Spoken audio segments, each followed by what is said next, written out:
जय माँ शेरावाली। भक्तों, आज हम दुर्गा सप्तशती का चौथा अध्याय सुनते हैं।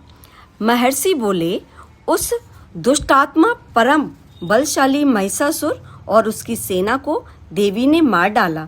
तब समस्त इंद्रादिक देवगण प्रसन्न हो सिर और मस्तक झुकाकर भगवती की स्तुति करने लगे। जिन भगवती की ही शक्ति से यह संपूर्ण विश्व उत्पन्न हुआ है और जिनकी समस्त देवता महर्षिगण पूजा करते हैं, ऐसी जगदम्बिका को हम भक्ति पूर्वक प्रणाम करते हैं। वह हमारा कल्याण करे। ब्रह्म, विष्णु, शंकर जी जिसके अतुलनीय प्रभाव और शक्ति का वर्णन नहीं कर सकते, वह चंडिका देवी विश्व का पालन करें तथा अशुभ भय का विनाश करने को तैयार होवें। जो पुण्यात्मा हैं, उनके घर में आप लक्ष्मी का रूप हो, पापियों के यहाँ दरिद्र रूप हो, शुद्ध हृदय वालों के हृदय में बुद्धि का रूप हो, श्रेष्ठ मनुष्य के यहाँ श्रद्धा रूप और सत्कुल में उत्पन्न होने वालों के यहाँ लज्जा का स्वरूप हो।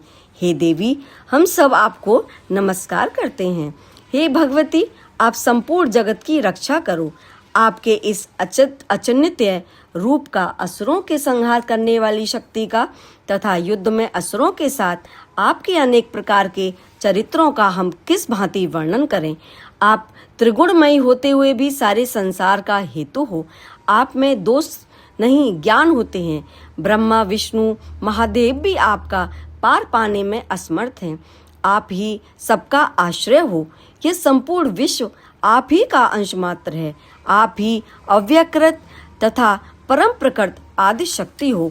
हे देवी, समस्त यज्ञों में मंत्र रूप आपका नाम उच्चारण कर हवि देने से संपूर्ण देवता तृप्त हो जाते हैं। वह स्वाहा रूप आप ही हो। देवी, आपके द्वारा देवता, ऋषि और पितृगण तृप्त होते हैं। इस कारण स्वधा रूप भी आप ही हो। हे भगवती, आप मुक्ति का हेतु अचिन्त्य ब्रह्म स्वरूपिणी महाव्रता हो। हे देवी, आपका अभ्यास राग द्वेष रहित तत्ववेता, जितेंद्रिय तथा मोक्ष की इच्छा करने वाले मुनिजन करते हैं, इसीलिए आप सर्वोपरि हो। हे देवी, आप शब्दमय हो। तीनों देवों का सुंदर मूर्ति ओंकार, यह युक्त मनोहर पदों के पाठ युक्त ऋण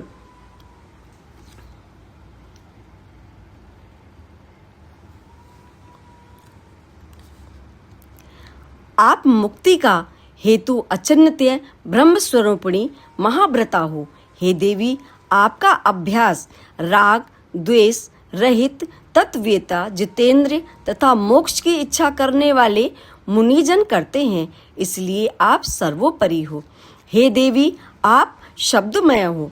तीनों वेदों का सुंदर मूर्ति ओंकार युक्त मनोहर पदों के पाठ युक्त ऋग यजु साम की आश्रय रूप वेद माता, ऐश्वर्य से युक्त प्राणी मात्र की आजीविका तथा संसार का दुख दूर करने वाली आप ही हो। हे भगवती, समस्त शास्त्रों का ज्ञान देने वाली मेधा शक्ति, इस कठिन भवसागर से पार लगाने वाली नौका रूपी दुर्गा देवी आप ही हो। हे देवी, कैटव विनाशी भगवान विष्णु के हृदय में वास करने वाली लक्ष्मी महादेवी जी के समान प्राप्त गौरी स्वरूपा आप ही हो। हे भगवती, पूर्ण चंद्रमा के तुल्य निर्मल तथा स्वर्ण के सदृश कांतिमान मंद मंद मुस्कुराते हुए मुख को देखकर भी क्रोध से युक्त होकर महिषासुर ने आपके ऊपर प्रहार किया था, सो बड़े आश्चर्य की बात है। हे देवी, उदय होते हुए चंद्रमा के तुल्य आपकी छवि जो क्रोध के कारण विकराल हो उठी थी, उसे देखकर महिषासुर ने प्राण नहीं छोड़े। यह भी विचित्र बात है, क्योंकि क्रोध युक्त यमराज को देख कौन जीवित रह सकता है। हे देवी, आप प्रसन्न हो जाइए। आप संसार के कल्याण के लिए उत्पन्न हुई हैं। आपके क्रोध करने से सबका नाश होता है। यह बात अभी अनुभव में आई है कि आपने बहुत बड़ी सेना सहित महिषासुर का विनाश किया है। हे देवी, जिन पर आप प्रसन्न रहती हैं, संसार में उनके लिए सम्मान तथा यश सुलभ वे ही धर्मवीर हैं, धन्य हैं तथा स्त्री पुत्र दास आदि से संपन्न रहते हैं। हे देवी, आपकी कृपा से पुण्यशील पुरुष सदैव धर्म कार्य किया करते हैं और मृत्यु के बाद उन्हें स्वर्ग प्राप्त होती है। इस कारण हे देवी, आप त्रैलोक्य में अभिष्ट मनवांछित फल की दाता हो। हे दुर्गे देवी, दुखी मनुष्य के स्मरण करने पर आप उनका संपूर्ण भय दूर कर देती हो। स्वस्थ पुरुषों के स्मरण करने पर उनको उत्तम बुद्धि देती हो। दरिद्रता के दुख और भय को नष्ट करने वाला तुम्हारा अलावा और कोई नहीं है, जिसका चित्त दूसरों के उपकार करने के लिए दया से परिपूर्ण है। हे देवी, इन असुर को मारने से संसार में सुख हो और यह असुर नरक में रहने के निमित्त भले ही पाप करते हों, परंतु युद्ध में मरकर ये स्वर्ग को प्राप्त करें, इसलिए आप इनका वध करती हो। हे देवी, संपूर्ण दैत्य आपको देखने मात्र ही से भस्म हो जाते हैं, किंतु आपने शस्त्र से इनका संहार इसी कारण किया कि पवित्र शस्त्र के प्रहार से असुरों को स्वर्ग मिले। इस प्रकार शत्रुओं के लिए भी आपने कितने श्रेष्ठ विचार हैं।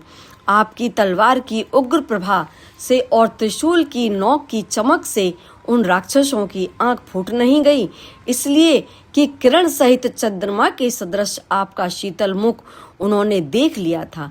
हे देवी, आपका शील दुराचारियों के दुराचार को दूर करने वाला है और उसकी समता नहीं, और आपका स्वरूप अविचिन्त्य है। आपका वीर्य पराक्रमण देवताओं के बल और पराक्रमण के हरण करने वाले असुरों का नाश करने वाला है। इसी तरह से शत्रुओं पर आपकी हुई कृपा प्रत्यक्ष है। हे देवी, आपके पराक्रमण की किसी के साथ तुलना नहीं की जा सकती है। शत्रुओं को भयभीत करने वाला यह आप के समान सुंदर स्वरूप और कहाँ है। हृदय में दया परंतु युद्ध में कठोरता, यह बातें त्रिलोक में आप ही दिखाई देती हैं। आपने युद्ध में शत्रुओं को मार करके तीनों लोकों की रक्षा, उन असुरों को स्वर्ग में पहुंचा दिया, उन्मत्त असुरों से हमें निर्भय कर दिया। हम आपको नमस्कार करते हैं। हे देवी, त्रिशूल से हमारी रक्षा करो। हे अंबिके, इस खड्ग से हमारी रक्षा करो तथा घंटा की ध्वनि, धनुष की टंकार से आप हमारी रक्षा करो। हे चंडिके देवी, पूर्व पश्चिम उत्तर दक्षिण इन चारों दिशाओं में अपने इस त्रिशूल को घुमाकर हम सबकी रक्षा करो। तीनों लोक में आपको जो सुंदर भयानक रूप विचरते रहते हैं, उन सब रूपों से हमारी और पृथ्वी की रक्षा करो। हे अंबिके, आपके कर कमलों में खड़ग, शूल, गदा आदि शोभित हैं, उन सबसे हमारी रक्षा करो। ऋषि बोले, जब देवताओं ने जगदम्बा की, दुर्गा की नंदन वन के सुंदर पुष्पों तथा गंध चंदन से पूजा की तो स्तुति की और भक्ति भाव से सुगंधित धूपों से पूजन किया, तो देवी ने प्रसन्न होकर देवताओं से कहा कि हे देवताओं, तुम लोग मनोवांछित वरदान मांगो। देवता बोले, आपने सब कुछ कर दिया, अब कुछ भी अवशिष्ट नहीं है। मातेश्वरी, आपने हमारे बैरी महिषासुर का नाश कर दिया है। इस पर भी आप यदि हमें वरदान देना चाहती हो तो हे भगवती, आपत्ति के समय जब जब आपका स्मरण करें तब तब आप दर्शन देकर हमारे दुखों को दूर करना। और हे सुमुखी, जो कोई भी आपका स्मरण करे उसको धन, ऐश्वर्य, स्त्री, संतान आदि से परिपूर्ण करना और हम पर सदा प्रसन्न रहना। ऋषि बोले, हे राजन, देवताओं ने समस्त जग तथा स्वकल्याण के लिए जब इस तरह से प्रसन्न कर लिया तो भद्रकाली देवी ऐसा ही होगा। इस प्रकार कहकर अंतर्ध्यान हो गई। हे राजन, समस्त जगत का कल्याण करने वाली भगवती जिस प्रकार समस्त देवताओं के शरीर से उत्पन्न हुई थी, वह सब मैंने आपसे कह दिया है। फिर पार्वती जी के शरीर से जगत की रक्षा और देवताओं का कल्याण करने वाली देवी कैसे प्रकट हुई, वह सब कथा मैं तुमसे कहता हूँ, जो इस प्रकार से है। तुम ध्यानपूर्वक सुनो। इत श्री मार्कंडेय पुराण के देवी महात्म्य में शुक्रादि स्तुति नामक चौथा अध्याय समाप्त हुआ।